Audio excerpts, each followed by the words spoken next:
David گیلی بحری تاریخ میں ایک منفرد مقام رکھتی ہے۔ بحری قزاقی، تجارت اور المیے کی کہانیوں کو ملاتی ہے۔ 1715 میں غلاموں کے جہاز کے طور پر بنایا گیا، اس جہاز کو بالآخر بدنام زمانہ سمندری ڈاکو سیموئیل بیلومی نے پکڑ لیا اور اسے اب تک کے سب سے مشہور قزاقوں میں سے ایک میں تبدیل کر دیا۔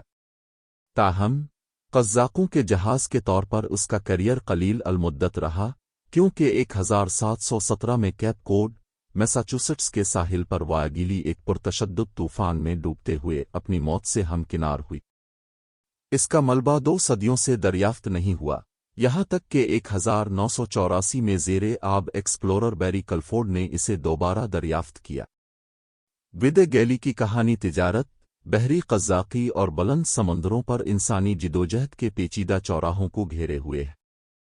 ممتاز انگریز غلام تاجر سر ہمفری موریس کی طرف سے شروع کردہ واگلی لندن میں تعمیر کی گئی تھی اور اسے 1715 میں لانچ کیا گیا تھا۔ اصل میں غلاموں کے جہاز کے طور پر ڈیزائن کیا گیا تھا۔ اس کا نام مغربی افریقی سلطنت اویدی وا کے نام پر رکھا گیا تھا، جہاں سے بہت سے غلام بنائے گئے افراد تھے۔ امریکا لے جایا گیا۔ بحری جہاز توپوں سے لیس تھا، جو بحری قزاقی اور جنگ کے خطرات کی عکاسی کرتا ہے، جو 18ویں صدی کے اوائل میں بحر اوقیانوس سے دوچار تھے۔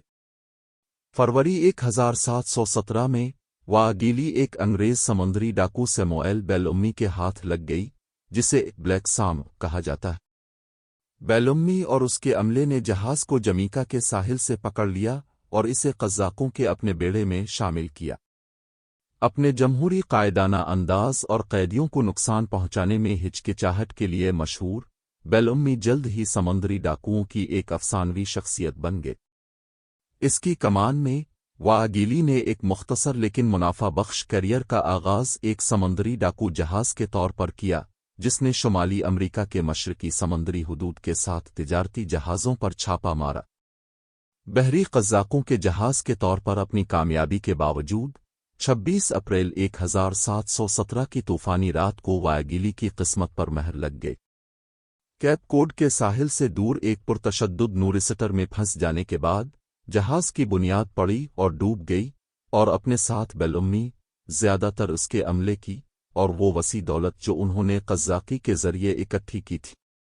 ملبہ 2 صدیوں سے سمندر کی گہرائیوں کے نیچے چھپا ہوا تھا، جو کہ افسانوں کا سامان بن گیا اور دفن خزانے اور کھوئی ہوئی روحوں کی ان گنت کہانیوں کو متاثر کرتا ہے۔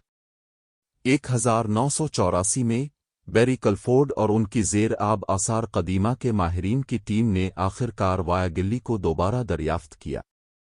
ملبے کی جگہ کی کھدائی سے نمونے کے خزانے کا انکشاف ہوا، جس میں توپیں، سکے اور عملے کی ذاتی اشیاء شامل ہیں۔